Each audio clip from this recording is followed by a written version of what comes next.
بسم الله الرحمن الرحيم إن الحمد لله نحمده ونستعينه ونستغفره ونعوذ بالله من شرور أنفسنا ومن سيئات أعمالنا من يهده الله فلا مضل له ومن يضلل فلا هادي له وأشهد أن لا إله إلا الله وحده لا شريك له وأشهد أن محمدا عبده ورسوله أما بعد قال الله تعالى في القرآن العظيم الفرقان المجيد أعوذ بالله من الشيطان الرجيم يا أيها الذين آمنوا اتقوا الله حق تقاته ولا تموتن إلا وأنتم مسلمون وقال أيضا يا أيها الناس اتقوا ربكم الذي خلقكم من نفس واحدة وخلق منها زوجها وبث منهما رجالا كثيرا ونساء واتقوا الله الذي تساءلون به والأرحام إن الله كان عليكم رقيبا وقال أيضا يا أيها الذين آمنوا اتقوا الله وقولوا قولا سديدا يصلح لكم أعمالكم ويغفر لكم ذنوبكم ومن يطع الله ورسوله فقد فاز فوزا عظيما فإن أصدق الحديث كتاب الله وخير الهدي هدي محمد صلى الله عليه وسلم وشر الأمور محدثاتها وكل محدثة بدعة وكل بدعة ضلالة وكل ضلالة في النار اللهم صل على محمد وعلى آل محمد كما صليت على إبراهيم وعلى آل إبراهيم إنك حميد مجيد اللهم بارك على محمد وعلى آل محمد كما باركت على إبراهيم وعلى آل إبراهيم إنك حميد مجيد வார்த்தைகளில் சிறந்தது அல்லாஹ்வுடைய வார்த்தை என்றும் வழிகாட்டுதலில் சிறந்தது நபிகள் நாயகம் ஸல்லல்லாஹு அலைஹி வஸல்லம் அவர்களுடைய வழிகாட்டுதல் காரியங்களில் மிக மிக கெட்டது மார்க்கத்தில் புதிதாக ஏற்படுத்தப்பட்டவை மார்க்கத்தில் புதிதாக ஏற்படுத்தப்பட்ட ஒவ்வொன்றும் பித்அத்துகள் ஒவ்வொரு பித்அத்தும் வழிகேடுகள் அனைத்தும் நரகில் கொண்டு போய் சேர்க்கும் என்று நபிகள் நாயகம் ஸல்லல்லாஹு அலைஹி வஸல்லம் அவர்கள் தங்களுடைய எல்லா உரைகளிலும் இந்த மனித சமூகத்தை அச்சமூட்டி எச்சரிக்கை செய்ததை இந்த தருணத்தில் நினைவுபடுத்த நானும் கடமைப்பட்டிருக்கிறேன். அல்லாஹ்வுக்கே எல்லா புகழும். தொழுகையை பேணி பாதுகாத்து நிறைவேற்றுபவர்களுக்கு பெரும் நன்மையை அல்லாஹு தஆலா வாக்களித்திருக்கின்றான். அவர்களுக்கு நிரந்தரமான மகிழ்ச்சி கொண்ட சொர்க்கத்தை அல்லாஹ் தயார் செய்து வைத்திருக்கின்றான். அடிமைத்துவம் அல்லாஹ்வுக்கே உரியது. அது நம்முடைய தொழுகையில் முழுமையாக வெளிப்படுகிறது. ஏனென்றால் தொழுகை என்பது இஹ்லாஸ், உளத்தூய்மை, ஹுஷூ, அல்லாஹ்வுக்கு தன்னுடைய அந்த பணிவை வெளிப்படுத்துதல், அல்லாஹ்வுக்கு அஞ்சுதல், அதுபோன்று அல்லாஹ்வுக்கு கீழ்ப்படித்தல் ஆகிய அனைத்தையும் உள்ளடக்கியது.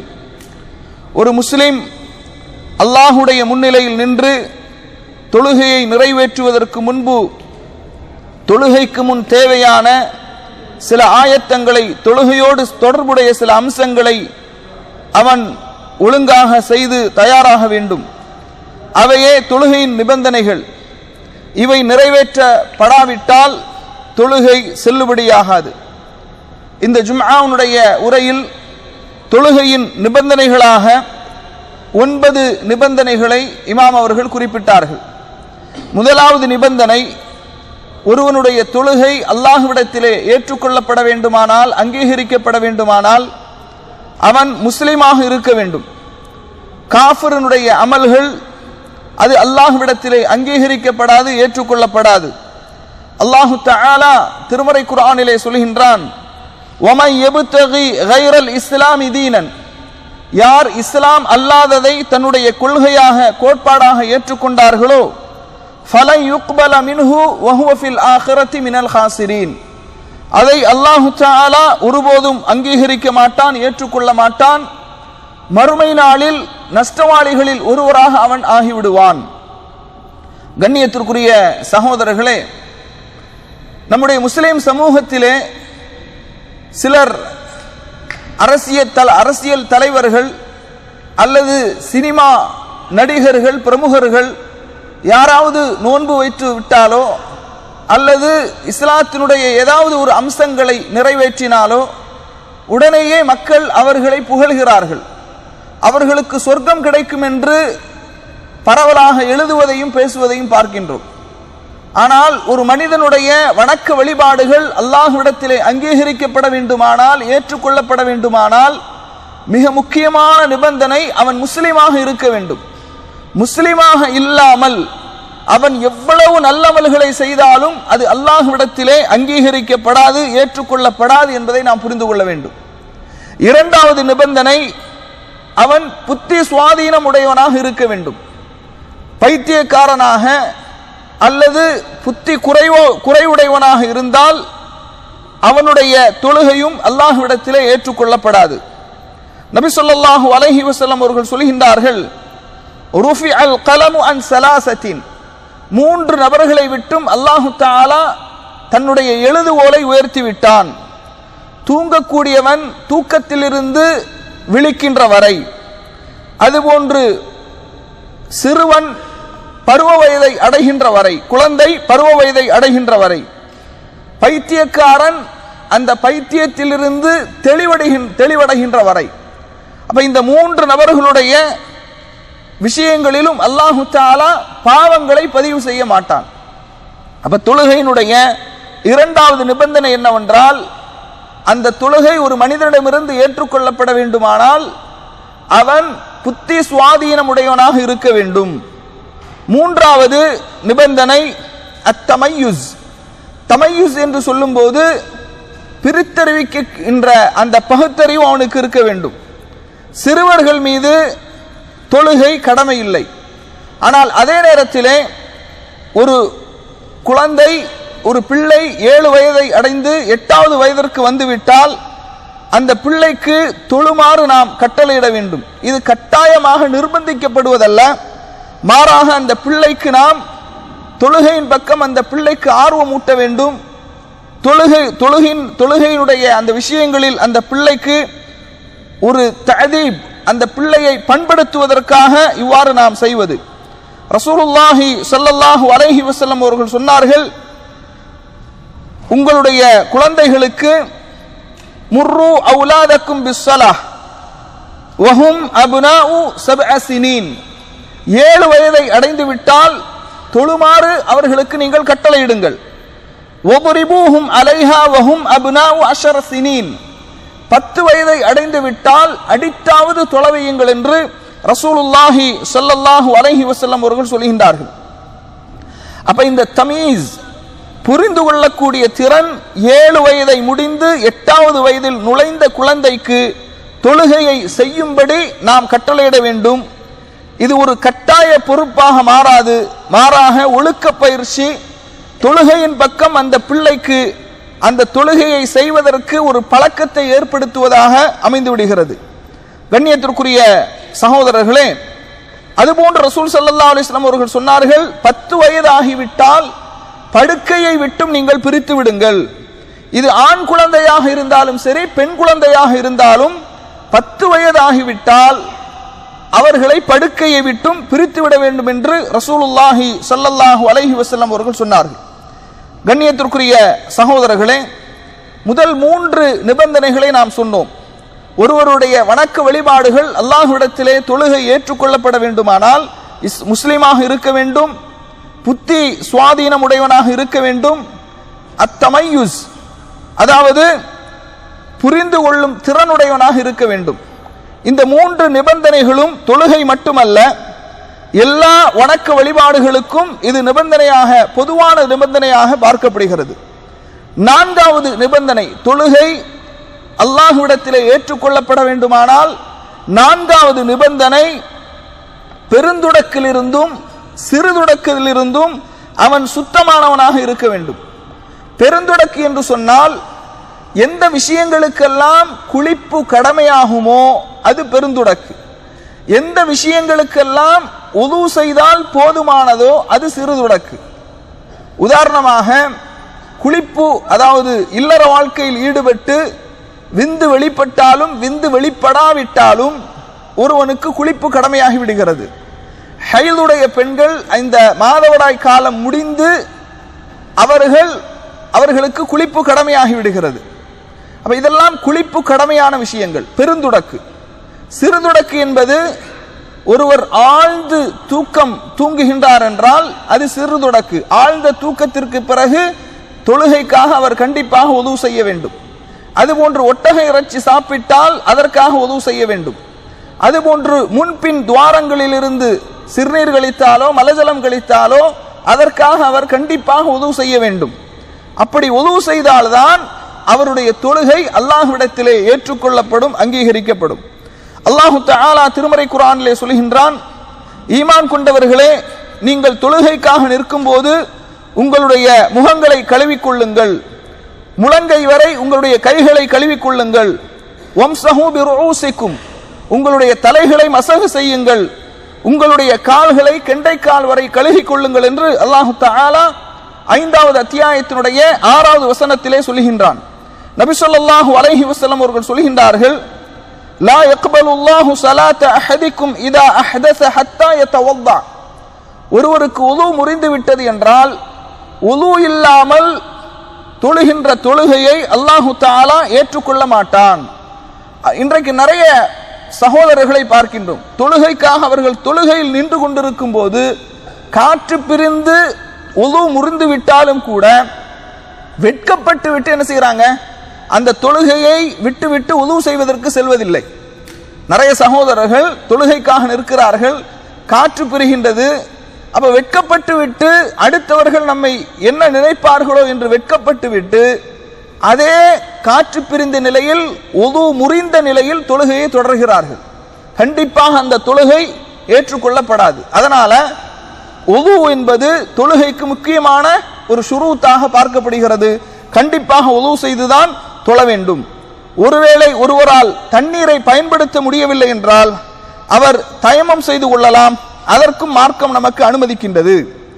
அடுத்ததாக 5வது நிபந்தனை, நஜீசுகளை விட்டு 3 விதமான நஜீசுகளை விட்டு நாம் விலகி இருக்க வேண்டும். நாம் நம்முடைய உடல் அசுத்தத்தில் இருந்து விலகி இருக்க வேண்டும். நாம் அணிகின்ற ஆடை தொழும்போது அசுத்தத்தில் இருந்து விலகி இருக்க வேண்டும். அதுபோன்று நாம் தொழுகின்ற இடம் அது சுத்தமானதாக இருக்க வேண்டும். கண்ணியத்திற்குரிய சகோதரர்களே, இப்னு அப்பாஸ் ரலியல்லாஹு அன்ஹு அவர்கள் அறிவிக்கக்கூடிய செய்தி, ரசூலுல்லாஹி ஸல்லல்லாஹு அலைஹி வஸல்லம் அவர்கள் 2 கபறுகளை கடந்து செல்கின்றார்கள். அப்போது சொல்கின்றார்கள், இந்த 2 கபரிலும் அடக்கம் செய்யப்பட்டவர்கள் அவர்கள் வேதனை செய்யப்படுகின்றார்கள். அவர்கள் பெரிய விஷயத்திற்காக வேதனை செய்யப்படவில்லை, மாறாக ஒருவர் அவர் கோள் சொல்லிக் கொண்டு திரிந்தார், இன்னொருவர் சிறுநீர் கழித்து அதை மறைக்காமல் சிறுநீர் கழித்தார். இன்னும் சில ரிவாயத்துகளிலே வருகின்றது, அவர் சிறுநீர் கழித்தும் அதை சரியான முறையில் சுத்தம் செய்யாமல் சிறுநீர் கழித்தால். அப்ப எனவே கண்ணியத்திற்குரியவர்களே, நாம் அசுத்தத்தில் இருந்து தொழுகைக்காக வரும்போது முற்றிலுமாக அசுத்தம் இல்லாமல் நம்முடைய உடல், நம்முடைய உடை, நாம் தொழுகின்ற இடம் அனைத்தும் சுத்தமாக இருக்க வேண்டும். அல்லாஹு தஆலா திருமறை குர்ஆனிலே சொல்கின்றான், வஸியாபக ஃபதஹிர், நபியே உம்முடைய ஆடையை நீங்கள் சுத்தப்படுத்துவீராக. அஸ்மா பின்த் அபீ பக்கர் ரலியல்லாஹு அன்ஹு அன்ஹா அவர்களிடத்துல ஒரு பெண்மணி வந்து சொல்றாங்க, அன்ஹா அவர்கள் அறிவிக்கின்றார்கள், ஒரு பெண்மணி நபி ஸல்லல்லாஹு அலைஹி வஸல்லம் அவர்களிடத்திலே வந்து சொல்கின்றார்கள், எங்களில் ஒருவருக்கு அவர்களுடைய ஆடையில் மாதவிடாய் ஏற்பட்டு விட்டால் அவர்கள் என்ன செய்ய வேண்டும்? நபி ஸல்லல்லாஹு அலைஹி வஸல்லம் அவர்கள் சொன்னார்கள், மாதவிடாய் இரத்தம் பட்ட அந்த ஆடையை நன்றாக கழுகிக் கொள்ளுங்கள், அந்த ஆடையில் தண்ணீரை தெளித்து விடுங்கள், அதே ஆடையிலே நீங்கள் நின்று தொழுது கொள்ளலாம் என்று ரசூலுல்லாஹி ஸல்லல்லாஹு அலைஹி வஸல்லம் அவர்கள் சொன்னார்கள். அதுபோன்று நாம் தொழுகின்ற இடம் சுத்தமானதாக இருக்க வேண்டும். ரசூலுல்லாஹி ஸல்லல்லாஹு அலைஹி வஸல்லம் அவர்களுடைய காலகட்டத்தில் ஒரு ஆராபி பள்ளிவாசலில் சிறுநீர் கழித்து விடுகின்றார். நபி ஸல்லல்லாஹு அலைஹி வஸல்லம் அவர்கள் அந்த சிறுநீரின் மீது ஒரு வாளி தண்ணீரை நீங்கள் ஊற்றுங்கள் என்று கட்டளையிடுகின்றார்கள்.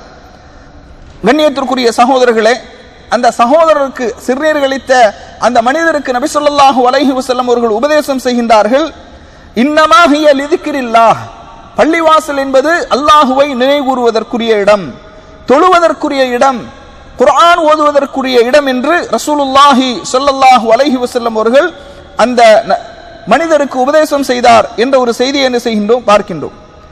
ஒரு மனிதருடைய ஆடையில் நஜீஸ் பட்டுவிட்டது, நஜீஸ் இருக்கின்றது. ஆனால் அந்த மனிதருக்கு ஆடையில் நஜீஸ் இருப்பது அவருக்கு தெரியவில்லை. தெரியாமலே அவர் தொழுகையை தொழுகின்றார் என்றால் அந்த தொழுகை சரியான தொழுகை, அவர் மீண்டும் தொழ வேண்டும் என்ற அவசியம் இல்லை.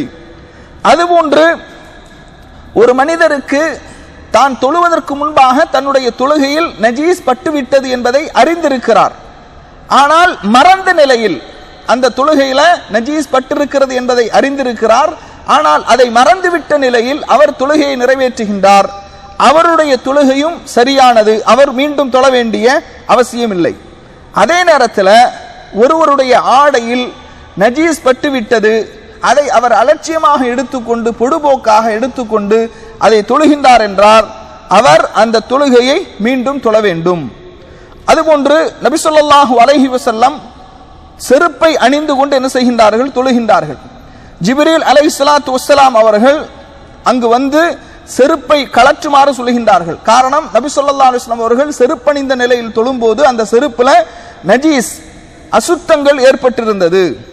நபி ஸல்லல்லாஹு அலைஹி வஸல்லம் அவர்கள் அந்த செருப்பை கழற்றி விட்டு என்ன செய்யறாங்க, தொழுகின்றார்கள்.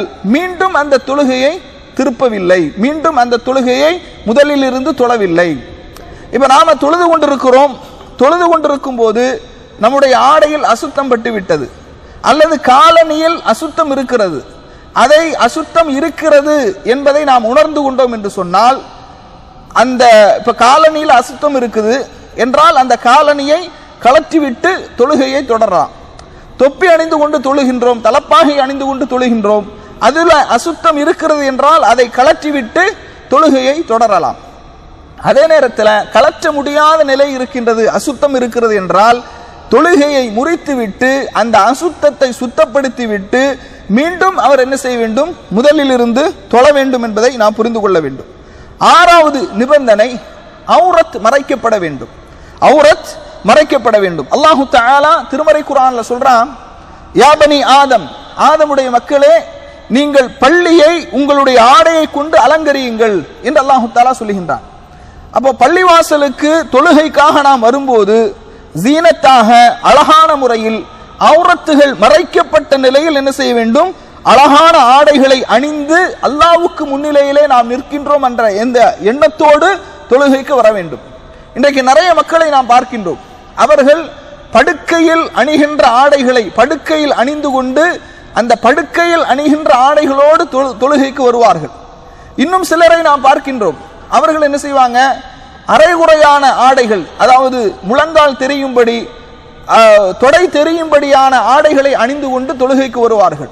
அப்ப இது போன்று அவுரத்துகள் முழுமையாக மறைக்கப்படவில்லை என்றால் அந்த தொழுகை ஏற்றுக்கொள்ளப்படாது என்பதையும் நாம் என்ன செய்ய வேண்டும், புரிந்து கொள்ள வேண்டும். இங்கு அவுரத் மூன்று வகையாக பார்க்கப்படுகிறது. ஒன்று சிறுவர்களுடைய அவுரத். சிறுவர்களுடைய அவுரத் எதிலிருந்து எதுவரை என்றால் முன்பகுதியும் பின்பகுதியும், இதுதான் சிறுவர்களுடைய அவுரத்தாக பார்க்கப்படுகிறது. ஆண்களுடைய அவுரத் என்பது தொப்புளிலிருந்து, ஆண்களுடைய அவுரத் என்பது தொப்புளிலிருந்து கணுக்கால் வரை அவுரத்தாக பார்க்கப்படுகிறது. அதுபோன்று பெண்களுடைய அவுரத் என்பது, அந்த பெண்களுடைய அவுரத் அது முழுமையாக மறைக்கப்பட வேண்டும், தொழுகையில் முகத்தையும் முன்கையையும் தவிர. இதுல உலமாக்களுக்கு மத்தியில காலை மறைப்பது சம்பந்தமாக கருத்து வேறுபாடுகள் இருக்கின்றது. என்றாலும் ஒரு பெண் அந்நிய ஆணுக்கு முன்னிலையில் முகத்தை திறந்த நிலையில் என்ன செய்யக்கூடாது, தொழக்கூடாது. அவர்கள் முகத்தை இவ்வாறு மறைத்துக் கொள்ள வேண்டும். இப்படி அல்ல, இவ்வாறு அவர்கள் என்ன செய்ய வேண்டும், மறைத்துக் கொள்ள வேண்டும். அதுபோன்று வயுஸ்தஹப்புலில் மர்ஆ, ஒரு பெண் நீளமான ஆடையை அணிந்து, விசாலமான ஆடையை அணிந்து, கால்களை எல்லாம் மறைக்கக்கூடிய, கழுத்துகளை மறைக்கக்கூடிய, தலையை முழுமையாக மறைக்கக்கூடிய ஆடைகளை அணிந்தவர்கள் என்ன செய்ய வேண்டும், தொழ வேண்டும் என்பதையும் பார்க்கின்றோம். அதுபோன்று நபி ஸல்லல்லாஹு அலைஹி வஸல்லம் அவர்கள் ஒரே ஆடையில் தொழுவதை தடை செய்திருக்கிறார்கள். ஒரே ஆடையில் தொழுவது என்று சொன்னால் தோள்புஜம் வெளிப்பட்ட நிலையில், தோள்புஜம் வெளிப்பட்ட நிலையில் ஒரே ஆடையில் தொழுவதை ரசூலுல்லாஹி ஸல்லல்லாஹு அலைஹி வஸல்லம் அவர்கள் தடுத்திருக்கிறார்கள் என்ற செய்தியை என்ன செய்கின்றோம், பார்க்கின்றோம். கண்ணியத்திற்குரிய சகோதரர்களே, சிலர் என்ன செய்கின்றார்கள் என்றால், கோடை காலங்களில் தோள்புஜம் மறைக்கப்படாத பனியன்களை அணிந்து கொண்டு தொழுகின்றார்கள். அவ்வாறு அவர்கள் தொழக்கூடாது. அதுபோன்று உம்ராவுடைய காலங்களில், ஹஜ்ஜினுடைய காலங்களில் சில மக்கள் என்ன செய்கின்றார்கள், தவாஃப் செய்து கொண்டிருக்கும் போது தவாஃபில் வலது தோள்புஜம் திறந்திருக்க வேண்டும். 7 சுற்றுக்களிலும் வலது தோள்புஜம் திறந்திருக்க வேண்டும். இப்ப தொழுகைக்கான நேரம் வந்த உடனேயே தோள்புஜத்தை திறந்த நிலையிலே அவர்கள் தொழுகின்றார்கள். அப்படி தொழுவது அவர்களுடைய தொழுகை பாத்திலாகிவிடும் என்பதையும் நாம் என்ன செய்ய வேண்டும், கவனத்திலே கொள்ள வேண்டும். எனவே தொழுகையில் தோள்புஜம் மறைக்கப்பட வேண்டும். 7வது நிபந்தனை, தொழுகை அல்லாஹ்விடத்திலே அங்கீகரிக்கப்பட வேண்டுமானால் 7வது நிபந்தனையாக ஒரு விஷயத்தை சொன்னார்கள். துஹூலுல் வக்த், நேரம் வந்திருக்க வேண்டும். நேரம் வருவதற்கு முன்பாக என்ன செய்யக்கூடாது, தொழக்கூடாது. ரசூலுல்லாஹி ஸல்லல்லாஹு அலைஹி வஸல்லம் அவர்களுக்கு ஜிப்ரீல் அலைஹிஸ்ஸலாம் அவர்கள் தொழுகை நடத்தும் போது சொன்னார்கள், ஃபி அவ்வலில் வக்தி வ ஆகிரிஹி, தொழுகையினுடைய ஆரம்ப நேரத்திலும் இறுதியுடைய நேரத்திலையும் குறிப்பிட்டு சொன்னார்கள், முஹம்மதே ஸலாத்து வஸ்ஸலாம், அஸ்ஸலாத்து மா பைன ஹாதைனில் வக்தைன், இந்த 2 நேரங்களுக்கு மத்தியில் உள்ள நேரம்தான் தொழுகைக்கான நேரம் என்று ரசூலுல்லாஹி ஸல்லல்லாஹு அலைஹி வஸல்லம் அவர்களுக்கு ஜிப்ரீல் அலைஹிஸ்ஸலாம் அவர்கள் தொழுகை நடத்தும் போது இந்த செய்தியை சொல்கின்றார்கள். அல்லாஹ் தஆலா திருமறை குர்ஆன்ல சொல்றான், இன்னஸ் ஸலாத கானத் அலல் முஃமினீன கிதாபம் மௌகூதா, தொழுகை என்பது மூமின்கள் மீது நேரம் குறிக்கப்பட்ட ஒரு கடமையாக இருக்கிறது என்று அல்லாஹ் தஆலா 4வது அத்தியாயத்தினுடைய 103வது வசனத்திலே சொல்லி காட்டுகின்றான். அல்லாஹ் தஆலா சொல்கின்றான், அக்மிஸ் ஸலாத லிதுலூகிஷ் ஷம்ஸி இலா கஸகில் லைல் வ குர்ஆனல் ஃபஜ்ர் வ இன்ன குர்ஆனல் ஃபஜ்ரி கான மஷ்ஹூதா, இன்ன குர்ஆனல் ஃபஜ்ரி கான மஷ்ஹூதா, சூரியன் உச்சியிலிருந்து சாய்ந்ததிலிருந்து இரவின் இருள் சூழ்கின்ற வரை, அதாவது சூரியன் உச்சியிலிருந்து சாய்ந்ததிலிருந்து, இந்த வசனத்திற்கு விளக்கமளிக்கும் போது இமாம் சஅதி ரஹிமஹுல்லாஹ் அவங்க சொல்றாங்க, சூரியன் உச்சியிலிருந்து சாய்ந்ததிலிருந்து என்றால் லுஹருடைய தொழுகை, அஸருடைய தொழுகை. அதுபோன்று அந்த சூரியன் இரவின் இருள் சூழும் போது அது மக்ரிபுடைய தொழுகை, இஷாவுடைய தொழுகையை குறிப்பிடுகிறது. இன்னல் குர்ஆனல் ஃபஜ்ர், நிச்சயமாக ஃபஜ்ருடைய அந்த குர்ஆன் ஓதுவது அது ஃபஜ்ருடைய தொழுகையை குறிக்கின்றது. நிச்சயமாக ஃபஜ்ரு தொழுகை சான்று பகரக்கூடியதாக இருக்கின்றது என்று அல்லாஹு தஆலா என்ன செய்கின்றான், சொல்லி காட்டுகின்றான். அப்ப கண்ணியத்திற்குரிய சகோதரர்களே, இப்படி குர்ஆன், அதாவது தொழுகையினுடைய நிபந்தனைகளாக அந்த நேரம் கண்டிப்பாக வந்திருக்க வேண்டும். நேரத்திற்கு முன்பாக என்ன செய்யக்கூடாது, தொழக்கூடாது என்ற ஒரு செய்தியை பார்க்கின்றோம். அதே நேரத்தில் ஒருவர் பயணியாக இருக்கிறார். அவர் பயணியாக இருக்கும்போது அவர் தொழுகையை பொறுத்த மட்டும் பயணத்தில், அதாவது முற்படுத்தி தொழுதல், பிற்படுத்தி தொழுதல் என்று 2 வகை இருக்குது.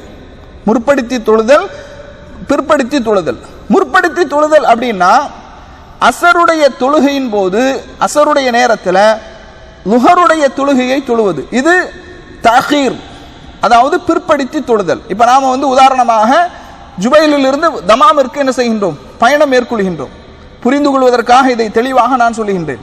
ஜுபைலில் இருந்து பயணம் மேற்கொள்கின்றோம் தமாமிற்கு.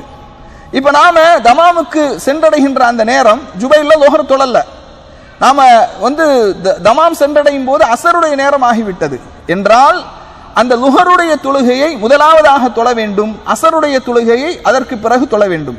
இப்ப இதற்கு பிறகு ஸலாத்து தஅகீர் முத்தஅகிரன், அதாவது லுஹருடைய தொழுகையை பிற்படுத்தி அஸருடைய நேரத்தில் தொழுகிறோம், அதற்கு பிறகு அஸர் தொழுகிறோம்.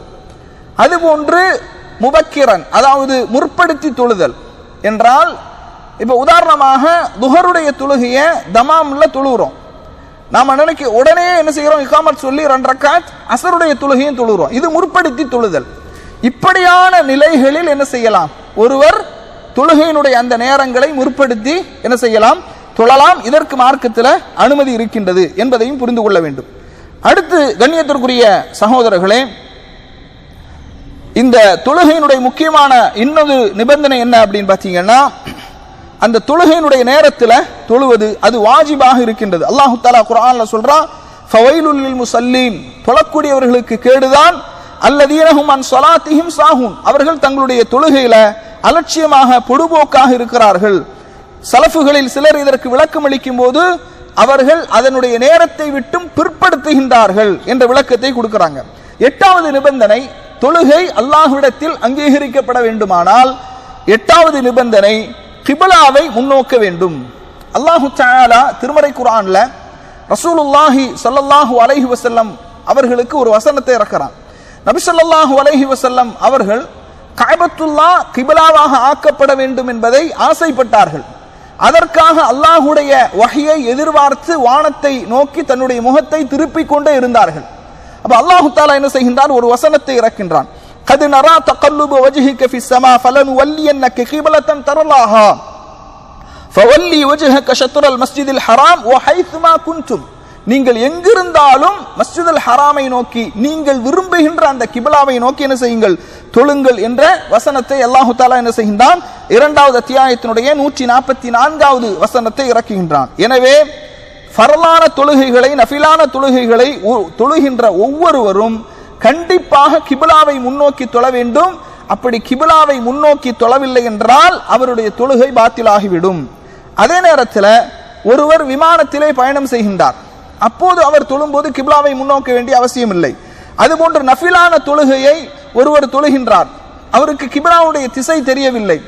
அப்ப அவர் என்ன செய்யலாம், வாகனத்திலே அமர்ந்து கொண்டே நஃபிலான தொழுகையை, ஃபர்லான தொழுகையை கிப்லாவை முன்னோக்காமல் தொழலாம். நபி ஸல்லல்லாஹு அலைஹி வஸல்லம் அவர்கள் வாகனத்தில் அமர்ந்து கொண்டு என்ன செஞ்சிருக்கிறாங்க, தொழுதிருக்கிறார்கள் என்பதை என்ன செய்கின்றோம், பார்க்கின்றோம். அதுபோன்று ஒருவர் நோயாளியாக இருக்கிறார், அவருக்கு கிப்லா திசை எது என்பது அவருக்கு தெரியவில்லை, அவர் தெரிந்த ஒரு திசையிலே நின்று தொழுது விட்டார், இதுவும் குற்றமாகாது, இதற்கும் அனுமதி இருக்கிறது என்பதை என்ன செய்கின்றோம், பார்க்கின்றோம். ஒருவர் இந்த கிப்லா திசையை தேடிக்கொண்டிருந்தால் அந்த நேரம் கடந்துவிடும் என்பதற்காக அவர் ஒரு திசையிலே தொழுகின்றார், இதுவும் அனுமதிக்கப்பட்டது. அதே நேரத்தில் இவர் தொழுகின்ற இவருடைய நோயாளியாக இருந்தாலும் சரி, பயணியாக இருந்தாலும் சரி, கிப்லா திசை தெரியாமல் அல்லது கிப்லா திசையில் தொழ முடியாத ஒரு சூழல் ஏற்பட்டு அவர்கள் எந்த திசையில் தொழுதாலும் அவர்களுடைய தொழுகை ஏற்றுக்கொள்ளப்படும். அல்லாஹு தஆலா சொல்றான், ஃபத்தகுல்லாஹ மஸ்ததஅதும், அல்லாஹ்வை இயன்றவரை நீங்கள் அஞ்சிக் கொள்ளுங்கள். அதுபோன்று கண்ணியத்திற்குரியவர்களே, ஒருவர் என்ன செய்கிறாரு, கிப்லா திசையை அறிந்து கொள்வதற்காக முயற்சிக்கின்றார், ஆனால் முயற்சித்தும் அவர் தவறான கிப்லா திசையில் நின்று தொழுது விட்டார். அதற்கு பிறகு அவருக்கு சொல்லப்படுகின்றது, நீங்க தவறான திசையில் நின்று தொழுதீர்கள் என்று சொல்லப்படும் போது அவர் மீண்டும் அந்த தொழுகையை தொழ வேண்டிய அவசியம் இல்லை. காரணம் என்னவென்றால் அவர் சரியான கிப்லா திசையில் தொழ வேண்டும் என்று முயற்சி செய்திருக்கிறார், அதனால மீண்டும் அவர் தொழ வேண்டும் என்ற அவசியம் இல்லை. அதே நேரத்தில் பொடுபோக்காக அலட்சியமாக கிப்லா திசைக்கு முக்கியத்துவம் கொடுக்காமல் ஒருவர் அஜாக்கிரதையாக தொழுகின்றார் என்றால், தவறான கிப்லா திசையில் ஒருவர் தொழுதால் அவருக்கு உணர்த்தப்பட்டு அவர் மீண்டும் சரியான கிப்லா திசையை முன்னோக்கி என்ன செய்ய வேண்டும், தொழ வேண்டும். ஒருவர் தொழுது கொண்டிருக்கிறார், நாம பார்க்கிறோம், ஒருவர் தொழுது கொண்டிருக்கிறார், தவறான கிப்லா திசையை நோக்கி தொழுது கொண்டிருக்கிறார், அவருடைய டைரக்ஷனை நாம திருப்பலாமா, அவரை சரியான கிப்லா திசையின் பக்கம் திருப்பி நிறுத்தலாமா என்றால் அதற்கும் மார்க்கத்தில் அனுமதி இருக்கிறது. அந்த அசைவும் மார்க்கத்தில் அனுமதிக்கப்பட்ட அசைவாக பார்க்கப்படுகிறது. கண்ணியத்திற்குரிய சகோதரர்களே, இப்ப இஸ்லாத்தினுடைய இந்த சட்டங்கள் எவ்வளவு அழகான சட்டங்களாக, முஸ்லிம்கள் எல்லோரும் ஒரே இறைவனை வணங்குகின்றார்கள், முஸ்லிம்கள் எல்லோரும் ஒரே கிப்லாவை முன்னோக்குகின்றார்கள், முஸ்லிம்கள் அனைவரும் ஒரே சஃபிலே அவர்கள் நின்று கொண்டு இஸ்லாமிய சின்னங்கள் வெளிப்படுகின்ற அளவில் தொழுகை நிறைவேற்றுகின்றார்கள். இது அல்லாஹு தஆலா நமக்கு தந்த மிகப்பெரிய வாக்கியமாக இருக்கின்றது. அடுத்து 9வது நிபந்தனை, கடைசி நிபந்தனை, நியத். நியத் என்பது மிக முக்கியமானது. ஒருவருடைய தொழுகை அது அவர் ஃபர்து தொழுகின்றாரா சுன்னத்து தொழுகின்றாரா என்பதை பிரித்தறிவிப்பதுதான் இந்த நியத். நியத் என்பது உள்ளத்தால் எண்ணுவது, வாயால் மொழிவதல்ல. வாயால் மொழிவதல்ல. நபி ஸல்லல்லாஹு அலைஹி வஸல்லம் அவர்கள் வாயால் மொழியவில்லை, சஹாபாக்கள் வாயால் மொழியவில்லை. எனவே வாயால் மொழிவது என்பது மார்க்கத்தில் புதிதாக ஒன்றை ஏற்படுத்துவது. நபி ஸல்லல்லாஹு அலைஹி வஸல்லம் அவர்கள் குல்லு முஹதஸத்தின் பித்ஆ, ஒவ்வொரு பித்அத்தும் அது மார்க்கத்தில் புதிதாக ஏற்படுத்தப்பட்ட ஒவ்வொன்றும் பித்அத்துகள், ஒவ்வொரு பித்அத்தும் வழிகேடுகள் அனைத்தும் நரகில் கொண்டு போய் சேர்க்கும் என்று எச்சரிக்கை செய்திருக்கிறார்கள். நபி ஸல்லல்லாஹு அலைஹி வஸல்லம் அவர்கள் சொல்கின்றார்கள், இன்னமல் அமாலு பின்னியாத், செயல்கள் அனைத்தும் எண்ணங்களை பொறுத்து. வ இன்னமா லிகுல்லி இம்ரிஇம் மா நவா, ஒரு மனிதன் எதை எண்ணுகின்றானோ அதை அவன் செய்கின்றான். அதனால கண்ணியத்திற்குரிய சகோதரர்களே, இந்த விஷயங்களை எல்லாம் நாம் தெரிந்து கொள்ள வேண்டும். அவன் நியத் என்பது மனதால் எண்ணுவது, வாயால் மொழிவதல்ல. யாராவது விவாதம் செய்து விதண்டாவாதமாக வாயால் மொழிகின்றார்கள் என்று சொன்னால் அவர்கள் அல்லாஹ்வுக்கே மார்க்கத்தை கற்றுக் கொடுக்க விரும்புகிறார்கள். அல்லாஹ் தஆலா கேட்கிறான், குல், நபியே நீங்கள் சொல்லுங்கள், அத்து அல்லிமூன் அல்லாஹ பிதீனிக்கும், அல்லாஹ்வுடைய மார்க்கத்தை அவனுக்கே நீங்கள் கற்றுக் கொடுக்க விரும்புகிறீர்களா? வல்லாஹு யஅலமு மா ஃபிஸ் ஸமாவாதி வ மா ஃபில் அர்த், வானம் பூமியில் உள்ளவற்றை எல்லாம் அல்லாஹ் நன்கறிந்தவன். வல்லாஹு பிகுல்லி ஷைஇன் அலீம், எல்லாவற்றையும் அல்லாஹ் நன்கறிந்தவனாக இருக்கின்றான். எந்த செய்திகளை நாம் கற்றோமோ, எந்த விஷயங்களை அறிந்தோமோ, அதன் மூலம் அல்லாஹு தஆலா நம் அனைவருக்கும் பயனுள்ள கல்வியாக அதை ஆக்கிடுவானாக. அல்லாஹ் நமக்கு பயனுள்ள கல்வியை அதிகப்படுத்துவானாக. முஸ்லிம்களையும் முஸ்லிமான ஆண்களையும் பெண்களையும் அல்லாஹ் அனைத்து விதமான நன்மைகளிலும் ஒன்று சேர்ப்பானாக. அல்லாஹ் ரப்புல் ஆலமீன் தொழுகையை சரியான முறையில் நிறைவேற்றக்கூடியவர்களாக, அதை பேணி பாதுகாக்கக்கூடியவர்களாக, உள்ளச்சத்தோடு அந்த தொழுகையை நிறைவேற்றக்கூடியவர்களாக உங்களையும் என்னையும் அல்லாஹ் ஆக்கிடுவானாக. அல்லாஹ் நம்முடைய மார்க்கத்தின் காரியங்களை சீர்படுத்துவானாக. மார்க்கத்தின் காரியங்கள் சீர்பெறுவதில் தான் நம்முடைய பாதுகாப்பு இருக்கின்றது. உலகத்தின் காரியங்களை அல்லாஹ் சீராக்குவானாக. உலகத்தின் காரியங்கள் சீராகுவதன் மூலமாகத்தான் நம்முடைய வாழ்வு இருக்கின்றது. மறுமையின் காரியத்தை அல்லாஹ் சீர் செய்வானாக. மறுமையின் காரியங்கள் சீர்பெறுவதில் தான் நம்முடைய மீளுதல் இருக்கின்றது. அல்லாஹு தஆலா இந்த உலகத்தில் வாழ்வதில் எல்லா விதமான நன்மைகளையும் நமக்கு அதிகமாக தந்தருவானாக. மரணிக்கின்ற அந்த வேளையிலே நம்முடைய மரணத்தை அது ஓய்வு பெற்ற ராகத்தான ஒரு மரணமாக அல்லாஹ் ஆக்கிடுவானாக. اللهم آمنا في أوطاننا وأصلح أئمتنا وولاة أمورنا واجعل ولايتنا في من خافك واتقى واتبع رضاك يا رب العالمين. وآخر دعوانا أن الحمد لله رب العالمين. سبحانك اللهم وبحمدك أشهد أن لا إله إلا أنت أستغفرك وأتوب إليك.